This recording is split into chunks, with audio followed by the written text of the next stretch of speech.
Next we have Les Bernal from Washington, D.C. Mr. Bernal, you're recognized. Thank you for being here this afternoon.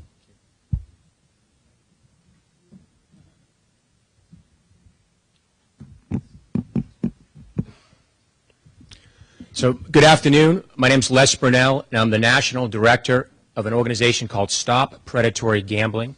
And we're a transpartisan coalition of individuals and organizations that makes up more than 1 million people nationally. And our mission is to take government and stop them from sponsoring gambling across the country. So I came a long way to be here with you today. And I want to start with this question, okay? If you knew there was an orange grower who was, and I want to start with this question, okay?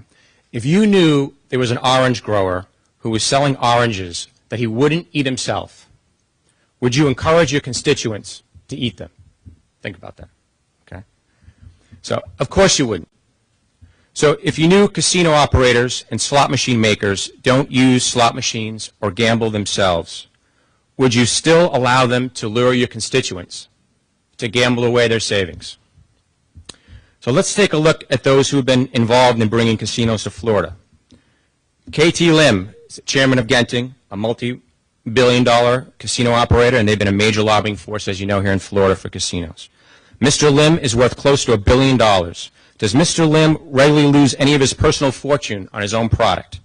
According to the Singapore Times, the Business Times of Singapore, from 2006, Lim said, "Life is full of gambles, but I'm not a hardcore gambler." Mr. Sheldon Adelson, the billionaire casino operator who leads Las Vegas Sands. In a June 2011 story in Casino Enterprise Management, Adelson revealed he gambles only on vacation, rarely, and only when he's on an island. David Cordish, who heads the Cordish Companies, who was a multi-million-dollar conglomerate who helped build co-developer of the Seminole casinos. Cordish told the Baltimore Sun magazine in 2012 he's barely a gambler himself. Another co-developer of the Seminole casinos, Richard Fields, who was a surprise, another billionaire, told the Boston Globe in January of 2013 that he has never gambled. Okay, so none of those guys who own casinos and spend millions of dollars lobbying for them, they don't gamble. But what about the guys that make the slot machines? They must gamble, right? International Gaming Technology, America's biggest maker of slot machines. Here's a story from the New York Times cover story, New York Times Magazine cover story written in 2004 by Gary Rivlin. Rivlin's telling the story of his visit to IGT. Quote, right from the New York Times, "Most of the people I met inside IGT told me they never played slot machines on their own time. When I asked one IG artist if he ever plays, he acted as if I insulted him. Slots are for losers," he spat. And then, coming to his senses, begged me to consider that an off-the-record comment. He spit on the floor in front of a New York Times reporter. All right, so casino owners don't lose their money. The slot makers don't lose their own money gambling.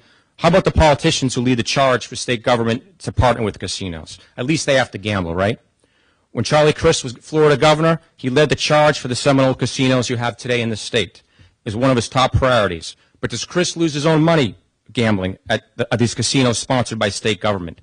For the answer, let's go to the Orlando Sun-Sentinel from October 2009.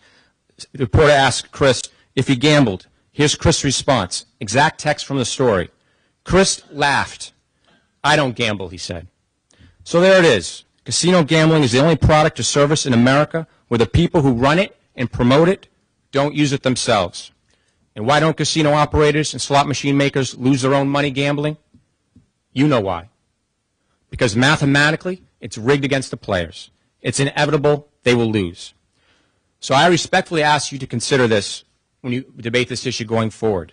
Every orange grower in Florida eats his oranges, with only one exception, unless those oranges are rotten.